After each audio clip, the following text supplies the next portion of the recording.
Hi guys, अस्सलाम वालेकुम। और मैं हूँ सारा खान और आप देख रहे हैं हादसाती दुनिया, जहां आप अपनी रियल इंसिडेंट और रियल हॉरर स्टोरी मेरी ज़बानी सुनते हैं।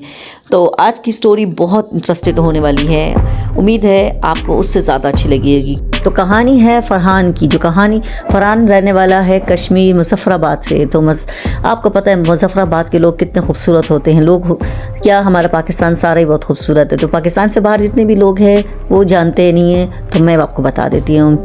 तो फरहान एक गरीब घर में आँख खोली और उसके माँ बाप इसकी इतनी औकात नहीं थी कि वो अपने बच्चों को आला तालीम दिला सकते। लेकिन फरहान का बहुत शौक़ था कि वो अच्छी तालीम हासिल करे, अच्छे अपने पैरों पे खड़ा हो सके, क्योंकि वो अपनी ज़िंदगी में एक आगे बढ़ने पे एक फ़ोकस रखता था कि मैं अपनी ज़िंदगी में आगे बढ़ूँ, आगे सोचूँ, कुछ ऐसा करूँ जो मेरे माँ बाप की गरीबी कम हो।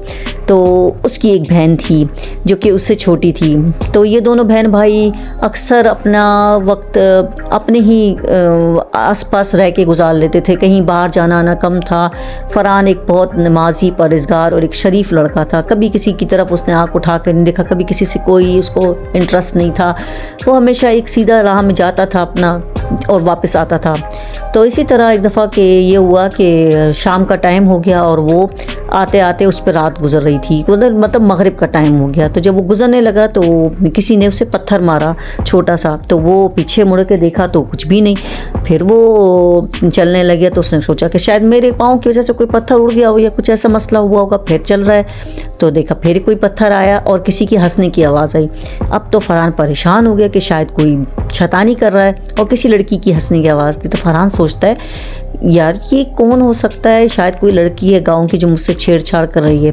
वो आगे बढ़ता है, फिर चलता है, फिर चलते एक कुएं की तरफ आ जाता है। तो वहाँ कुएं के करीब से गुजरता है तो फिर देखता है कि एक लड़की बैठी होती है जिसका कमर उसकी तरफ होता है और मुंह उसका दूसरी तरफ होता है। तो वो उसको इग्नोर कर देता है और आगे पाता है, क्योंकि उसे किसी चीज़ से कोई इंटरेस्ट नहीं था। उसका सारा फोकस अपनी तालीम पर था। वो एक गरीब घर का लड़का था।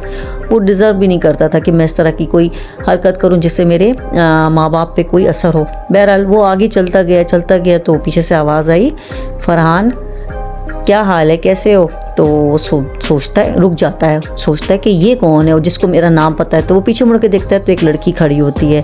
तो कहती है कि मैं हूँ नजमा और मैं तुम्हें काफ़ी टाइम से देखती हूँ। तुम हमेशा यहीं से आते जाते हो, मुझे बहुत अच्छे लगते हो तुम।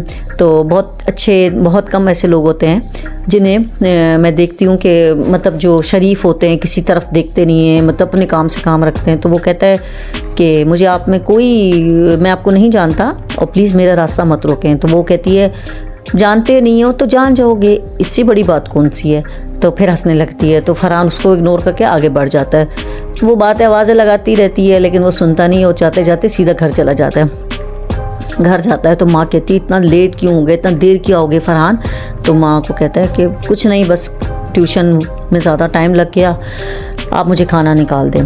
तो वो लड़का जाके वज़ू करके नमाज़ वगैरह पढ़ लेता है और जाके माँ से कहता है कि मुझे खाना निकाल दो। माँ से खाना निकाल देती है, खाना वाला खा लेता है। फिर रात के टाइम अपने कमरे में आ जाता है। तो कमरे में आके अपनी किताबें खोल लेता है कि थोड़ा सा स्टडी कर ले, उसके बाद फिर मैं सुबह फिर से अपना रूटीन जो उसका डेली रूटीन था उस पर चलूँगा। तो वो रात पढ़ता है, देर तक पढ़ता है। उसके बाद फिर वो उसकी आँख लग जाती है और सो जाता है। रात में तकरीबन 3:30 बजे उसकी आँख खुल जाती है। तो वो सोचता है कि ये कैसे, मतलब आँख खुल गई, उसकी खुल गई। तो वो इधर उधर देखता है, उसको नींद नहीं आती, सोचता है। तो फिर उससे उस लड़की का ख्याल आता है कि वो लड़की आखिर कौन थी जिसने आवाज़ दी। फिर सोचता है कि हो सकता है मेरी इलाके की कोई लड़की हो और वो मुझे छेड़ रही हो। तो खैर लड़की बहुत प्यारी थी लेकिन उसने अपने जहन से ये बातें निकाल दी, क्योंकि उसे अपने मुस्तकबिल को बनाना था। और जिनको अपना मुस्तकबिल देखना होता है वो इस सब बातों को नहीं सोचता कि मैं क्या करना है क्या नहीं करना। तो वो इन सब बातों को इग्नोर कर देता है। तो इस तरह से वो अपनी ज़िंदगी को अपने पैटर्न पे लेके चल रहा होता है। तो खूबसूरत दिन होते हैं तालीम के, कॉलेज के, यही खूबसूरत दिन होते हैं जो बाद में ज़िंदगी भर याद रहते हैं। फिर इंसान सोचता है कुछ बन जाता है तो कहते हैं काश वो दिन वापस आ जाए। तो फरहान का ये आता कि वो सोचते सोचते सुबह अजान हो गई, उठा, नमाज़ पढ़ी और फिर दोबारा थोड़ा सा रेस्ट किया और माँ से जाके माँ ने नाश्ता बना के दिया। नाश्ता करने के बाद वो अपनी किताबें उठा के चला गया और अपना जिस तरह के उसका टाइम पूरा कॉलेज में गुजरता है, फिर उसके बाद घर आ गया, घर आने के बाद फिर खाना, जो अपना डेली का काम होता है करते हुए उस पर मगरिब असर का टाइम हो जाता है। तो वो कहता है अम्मी मैं ज़रा अपने ट्यूशन का मेरा काम है तो मैं अपने दोस्त के पास जाता हूँ। तो माँ ने कहा कि उसका दोस्त का घर ज़्यादा दूर नहीं था, तो कहता है मैं अपने दोस्त के पास जाता हूँ तो मैं थोड़ा सा उसके साथ बैठ जाऊँगा, स्टडी भी कर लूँगा। तो माँ कहती कि ठीक है बेटा, क्योंकि उसका दोस्त उसके घर में अक्सर आता रहता था। तो ये दोनों गरीब दोस्त थे, लेकिन इन दोनों का ये था कि कभी किसी चीज़ उनका फोकस नहीं रहा। तो वो दोनों चले जाते हैं। जब वो जाते हैं तो देखते हैं कि वो जाता है उसके मतलब उसके घर जाने लगता है तो रास्ते में वही कुआं गुजरता है। तो फिर देखते हैं कि फिर वो लड़की बैठी है और कहती है कब से तुम्हारा वेट कर रही थी फरहान, तुमने क्यों देर कर दी। तो कहता है मोहतरमा मैं आपको नहीं जानता, बेहतर ये होगा कि आप अपने काम से काम रखो, और आप कौन हो, किसकी बेटी हो, मुझे नहीं पता और ना मुझे कोई दिलचस्पी आपसे। तो कहती है तुम मेरे साथ बैठोगे बात करोगे तो कुछ पता चलेगा ना। तो वो कहता है कि मुझे ज़रूरत नहीं है आपसे बात करने की, आप अपने काम से काम रखें और मैं अपने काम से काम कर रखता हूँ। तो वो कहती है सोच लो। तो कहता है नहीं मुझे ज़रूरत है। बहरहाल वो इसको इग्नोर करता चला जाता है। इसी तरह वो अपना दोस्त के घर में 1-2 घंटे गुजारता है, फिर वापस आता है, फिर देखता है वो बैठी होती है। तो वो कहता है आप अभी तक गई नहीं। तो कहती है कि नहीं फरहान मैं क्यों जाऊँगी, मैं तो तुम्हारे लिए यहाँ बैठी हूँ। तो कहता है कि आप चाहती क्या हो।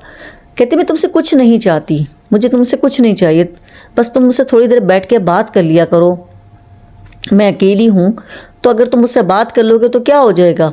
फरहान 2-4 मिनट उसके लिए साथ में खड़ा होकर बातचीत करता है, उससे पूछता है कौन है आप, किसकी बेटी है, कहाँ से आई है, मैं आपको नहीं जानता। तो कहते हैं जान जाओगे ना। तो वो उसे फिर बताती है कि फ़लाने गांव से मैं इलाके में गांव है वहाँ पे मैं रहती हूँ और यहाँ मैं अपने चचा के घर आई हुई हूँ, यहाँ मेरे चचा का घर है, यहाँ पे मैं छुट्टियों पे आई हुई थी। तो मैंने सोचा कि चलो आपको मैंने जाते हुए देखा, आप मुझे बहुत अच्छे लगे, तो मैंने आपसे बात करने के लिए सोचा। पहले हिम्मत नहीं थी, लेकिन फिर मैंने सोचा कि चलो बात करके देखते हैं। लेकिन आप तो इतना परेशान हो जाते हैं कि मैं खुद भी सोचने में पड़ गई कि आखिर हुआ क्या ऐसे।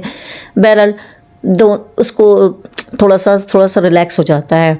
फरहान सोचता है कि ठीक है, और बस ये 2 बातें होती हैं उनके बीच में और वो चला जाता है। इसी तरह वो घर जाता है, वही आम रूटीन से सारे काम चल रहे होते हैं। फिर वही रात, फिर उस रात में फिर उसका वही सोच, मतलब ख्वाब में भी उसको आता है कि एक लड़की है जो उसको बुलाती है अपनी तरफ, वही लड़की जो उसको ख्वाब में नज़र आई देखी थी उसने, वही लड़की नजमा। तो वो कहता है सोचता है कि मतलब ख्वाब में कि उससे उसी तरह बात करता है। वो घंटों आपस में एक दूसरे से बात करते हैं। तो फरहान को उससे एक अटैचमेंट हो जाती है, मतलब एक लगाव सा हो जाता है, क्योंकि ज़ाहिर बात से एक जो आप रोज़ एक बंदे से मिलते हैं तो एक प्यार हो जाता है, एक अच्छा सा एक एनवायरनमेंट बन जाता है। तो फरहान और वो ख्वाब में मतलब वो ये सोच रहा होता है कि एकदम से सुबह हो जाती है, सुबह उठती है तो वो सोचता है वो खुद ये तो एक ख्वाब था। बहरहाल वो अपना नमाज करके और अपना नाश्ता मस्ता करके निकल जाता है। अपना टाइम उसी तरह दिन गुजरते रहते हैं, वो उससे रोज़ा मुलाकातें होती रहती हैं, टाइम गुजरता रहता है।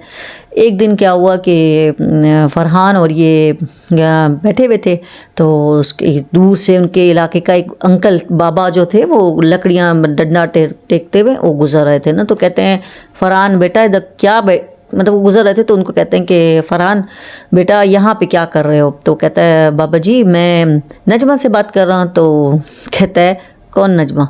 तो कहता है ये है ना मेरी दोस्त आप। तो उस नजमा से कहता है सलाम करो बाबा को, ये हमारे इलाके के मतलब हमारे मतलब बुज़ुर्ग हैं जो हमारे इलाके में, सब इनको दादा दादा कहते हैं, तो हम भी इनको दादा कहते हैं।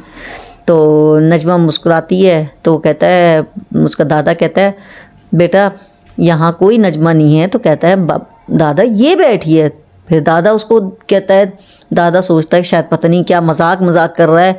तो बोलता है पुत्र मुझे अंदर तक ले जा, मैंने ज़रा घर तक जाना है, मेरी बुढ़ी हड्डियों में इतना ज़ोर नहीं है। कि ये हाथ में उनके थैला था, क्योंकि वो उनके घर जा रहे थे तो थैला था। तो उनका बेटा मुझे ले जाओ। तो वो नजमा से कहता है चलो मैं चलता हूँ, फिर मैं बाद में बात करूँगा। वो चले जाते हैं। तो रास्ते में उनसे कहता है बाबा दादा क्या बेटा तुम किसकी बात करते हो, तुम तो यहाँ पे अकेले बैठे हुए बात कर रहे थे। तो कहता है नहीं दादा आपने देखा नहीं, आपकी उम्र ख़राब ज़्यादा हो गई ना, तो दादा आपको पता नहीं है। तो यहाँ पे मैं नजमा से बात कर अपनी दोस्त से। तो मेरे बाप दादा बड़ा हैरान होता है। तो दादा कहता है सोचता है कि चलो बच्चा है पता नहीं ऐसी तो घर चले जाते हैं, वहाँ जाके बैठ के खाना माना देते हैं और दादा बहुत खुश होते हैं सारी फैमिली के साथ मिलना। और दादी नहीं सॉरी, वो उसकी माँ, उसकी सारी फैमिली बहुत खुश होते हैं। तो दादा उनके घर में रहने के लिए आए होते हैं। तो दादा रात को, उनका काम था कि वो रात को सारी रात उठ के तहज्जुद की नमाज़ पढ़ना, अपनी इबादत करना, तस्बीह पढ़ना, तो वो उनका काम था। तो इसी तरह से जो फरहान था वो दादा को देख के बड़ा खुश हुआ कि एक सुकून मिलता है कि भाई रात को कोई जाग रहा है तो एक मतलब टाइम मिलता है कि हाँ भाई बात कर ले, और अपनी तालीम जो पढ़ना होता है का नोट्स वगैरह होते हैं वो भी याद कर लेता है इंसान। तो वो कुछ देर तक दादा से बात करता रहा। तो दादा कहता है कि पुत्र, मुझे एक बात समझ नहीं आती है, जो मुझे एक सवाल तुमसे करना था कि क्या तुम जिस लड़की से बात कर रहे थे उस लड़की से कभी तुम पहले कभी मिले? तो कहता है हाँ दादा, मैं पिछले 1 महीने से मैं उसके साथ मिल रहा हूँ। तो कहता है कि कभी तुमसे उसने अपने बारे में तुम्हें बताया कि वो कहाँ से आई है, किधर से? कहता है हाँ दादा, वो बताती रहती है कि वो उस पास वाले गांव से आई है और नजमा नाम है। तो कहता है कि अच्छा, और क्या कहती है? बस वो यही कहती है कि मैं यहाँ पे आती हूँ, तुम्हें देखती हूँ, तुमसे मिलती हूँ, तो मुझे अच्छा लगता है कि तुम अच्छे इंसान हो और बातचीत करने में मज़ा आता है। बहरहाल तो दादा कहते हैं कि अब जब उससे मिलना तो उससे ये ज़रूर पूछना कि तुम्हारे अब्बू का नाम क्या है और तुम्हारी फैमिली जो रहती है दूसरे गांव में, उनका ताल्लुक़ कहाँ से है। तो फरहान कहता है ठीक है दादा।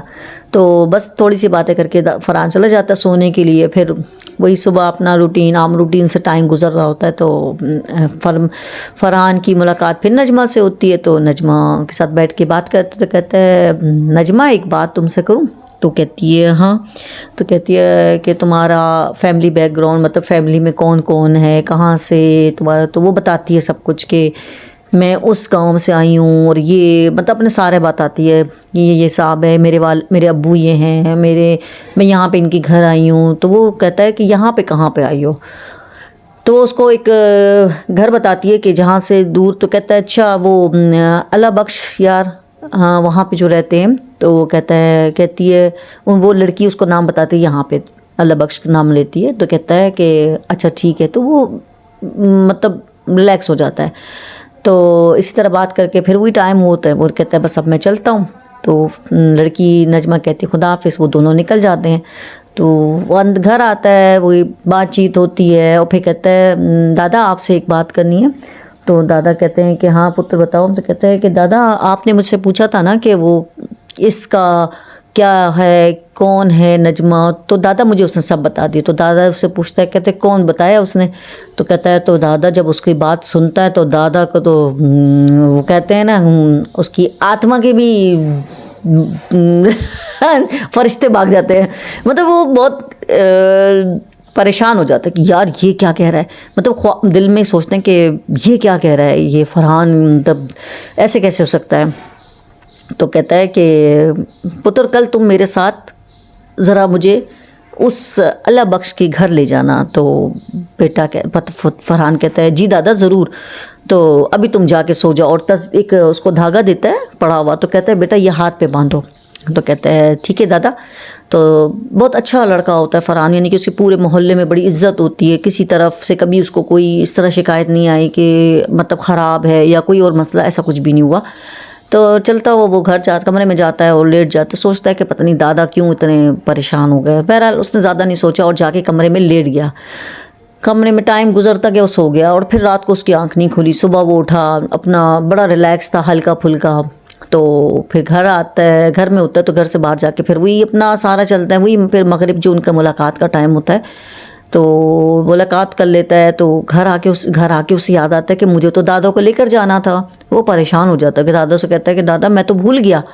तो कहता है तू भूल नहीं गया, तुझे भुला दिया। तो कहता है क्या मतलब? कहता है पता चल जाएगा तुझे भी। बहरहाल फिर दूसरा दिन इसी तरह गुजरता है। फिर उसका दादा कहता है कि आज सुबह नमाज के बाद तू कॉलेज नहीं जाएगा, मेरे साथ चलेगा अल्लाह बख्श। तो कहता है ठीक है दादा। अब वो आहिस्ता आहिस्ता डंडी पकड़ के दादा को लेकर जाता है पगडंडी से आहिस्ता आहिस्ता। आपको पता है गांव के मर्द लोग जो होते हैं वो पैदल चलने को ज़्यादा अहमियत देती है, ना कि ये गाड़ियों पे, ना इस पे ना उस पे। बहरहाल वो आहिस्ता आहिस्ता चलता वो अल्लाह बख्श के घर तक पहुंच गए। वहाँ जाता है, वहाँ जाने के बाद अल्लाह बख्श से बात करता है, तो बातों बातों में से पूछता है कि आपके घर में नजमा नाम की कोई और लड़की आई है जो कि दूसरे गांव से आई है, फ़लाना फ़लाना। तो वो कहता है कि कौन नजमा? तो कहता है कि आपके घर में कोई मेहमान आया है जो पिछले 1 महीने से आपके घर में आया है? तो वो कहता है कि नहीं, मेरे घर तो कोई मेहमान नहीं आया। तो वो कहता है नजमा नाम की लड़की। तो कहता है कि नहीं, ऐसा कुछ नहीं है, मेरे घर तो कोई नहीं आया पुत्र। मैं तो पिछले कितने दिनों से बीमार था, हॉस्पिटल के चक्कर लगा लगा के मैं थक गया, और मेरी जो बीवी है उसका भी बुरा हाल खांस खांस के। तो मैं बेटा कौन मेरे घर गरीब के घर आएगा? मेरे घर में तो कोई आ भी जाए तो किस काम का? तो वो कहता है दादा, वो लड़का बड़ा हैरान होता है। तो दादा कहता है कि बेटा कुछ ऐसी बातें होती हैं जो तुम्हें नहीं पता, लेकिन तुम्हें मैं बताता हूँ कि ज़िंदगी में कभी भी कोई तुम पे बात करे, तुम उस पे यकीन ना करो, और नजमत से पूरी बात करके मुझे बताना। तो कहता है कि दादा मैं तो मिलता हूँ उससे, वो तो मुझे बताती रहती है, तो ऐसी तो कोई बड़ी बात नहीं है। तो कहता है कि अब मुझे सिर्फ सही से बताना कि वो क्या कहती है तुमसे, उसका क्या कहने का मकसद है, उसका क्या इरादा है। तो बहरहाल वो दादा को ले आता है, एक रात कर लेते हैं, और फिर वो दादा के साथ आ जाता है। तो फिर अपना टाइम पे इन दोनों की मुलाकात होती है। मुलाकात में वो कहता है, तो कहती है कि मैंने कोशिश तुमसे फरहान की कि मैं अपने बारे में तुम्हें सच बता सकूं, लेकिन हिम्मत नहीं हुई, शायद इसलिए कि तुम ना बर्दाश्त कर सकते। तो कहता है कि क्यों, क्या हुआ? तो कहता है कि मैं इंसान नहीं हूँ। तो वो एकदम से डर जाता है, क्या मतलब ये क्या कह रही है? कहती है कि मैं एक मतलब रूह हूँ, एक भटकी हुई रूह, और मुझे मार दिया गया था। तो वो कहती है भटकी हुई रूह? तो वो एकदम से डर जाता है। तो एकदम से कहती है डरो मत, मैं भी तुम्हारी तरह एक इंसान थी, और एक कॉलेज जाती थी, मैं भी एक लड़की थी, और मुझे दहशतगर्दों ने मुझे पहले ज़्यादती का निशाना बनाया और मेरी लाश को इस कुएं में डाला जहाँ तुम इस वक्त बैठे हो। तो वो डर जाता है उसके एकदम से, यानी कि उसकी रंग पीला पड़ जाता है। तो वो उसको कहती है मैं तुम्हें नुकसान पहुंचाना नहीं चाहती, और ना कभी पहुंचाऊंगी। मैं इसी कुएं में रहती हूँ, और मैं तुम्हें रोज़ आते जाते देखती हूँ। मुझे कभी भी किसी से कोई मसला नहीं हुआ, मैंने कभी किसी लोगों को तंग नहीं किया, क्योंकि मेरी ज़िंदगी के वो दिन जो वक्त से पहले ख़त्म कर दिए गए, उस वक्त तक मैं इस दुनिया में भटकती रहूँगी, और जब मेरा टाइम पूरा हो जाएगा तो मैं ऊपर चली जाऊँगी जहाँ मेरा अपना काम है, और मज़ीद मुझे बताने की इजाज़त नहीं है। तो उम्मीद करती हूँ कि तुम भी ये बात नहीं बताओगे। तो वो कहता है कि मेरे दादा, कहते हैं मैं सब जानती हूँ, तुम्हारे दादा जब तुमसे बात कर रहे थे उस वक्त मैं तुम्हारे साथ ही थी, और मैं तुम्हें यही बताने के लिए मैं यहाँ पे इसलिए आई थी कि मैं अकेली थी, और मैं चाहती थी कि तुम्हें मैं जाते हुए देखती थी, और मुझे तुम बहुत अच्छे लगते थे। मैं सोचती थी कि ये इंसान है बहुत अच्छा, मतलब बहुत अच्छा इंसान है, गरीब माँ बाप का बेटा है, और मैं ये चाहती हूँ कि तुम अपने माँ बाप का सहारा बनो और अपनी ज़िंदगी में आगे बढ़ो। मेरी तरफ से तुम्हें कोई भी तकलीफ़ नहीं हुई, और मैं चाहती हूँ कि तब तक मैं इस दुनिया में मेरी रूह है, और मुझे सुकून देने के लिए तुम इतना कर सकते हो कि मेरी जो इस कुएं के अंदर सफाई करवा के, मतलब जो मेरा जिस खासी जो खाकी है जो अंदर है उसको निकाल के उस पर फातिहा करके उसको इज़्ज़त तरीके से, बाइज़्ज़त तरीके से दफन कर दो। मैं बेआबरू होके मरी हूँ। तो इस तरह कह के वो रोने लगी। उसको दुख होता है और ये गायब हो जाती है। तो फिर वो बहुत अफसरदा हो जाता है, बहुत परेशान हो जाता है, और जाके दादा को बताता है। दादा जो दूसरे दिन जुम्मा के दिन होता है ख़ुद नमाज के लिए जाता है और मस्जिद के इमाम से बात करता है। लोग बुलाए जाते हैं, कुएं की सफाई होती है, तो वहाँ पे एक कपड़े जो कपड़ों के धागे और कपड़ों की चादर मिला होती है, और जिसम में से जगह जगह से गोश्त ख़त्म होता है जो कि पानी की वजह से गल चुका होता है, ख़त्म हो चुका होता है। तो उसको निकाल के उसको कफ़न पहना के उसका नमाज जनाजा किया जाता है। बाइज़्ज़त तरीके से फूल के हार चढ़ाए जाते हैं, उसके लिए फातिहा कराई जाती है, ख़त्म कराए जाते हैं, और उसे दफन कर दिया जाता है। फिर उसके बाद नजमा कभी नज़र नहीं आई। और ये कहानी थी आपके बहुत अच्छे हमारे जान पहचान वाले थे, उन्होंने हमें ये कहानी भेजी, तो मैं खुद शुक्रिया अदा करती हूँ उनका भी जिन्होंने मुझे ये कहानी दी। और मैं कहती हूँ कि कहानी को प्लीज़ लाइक कर दें और सपोर्ट करें, कमेंट्स करना बिल्कुल ना भूलें और मुझे बताएं कि ये कहानी आपको कैसे लगी। तो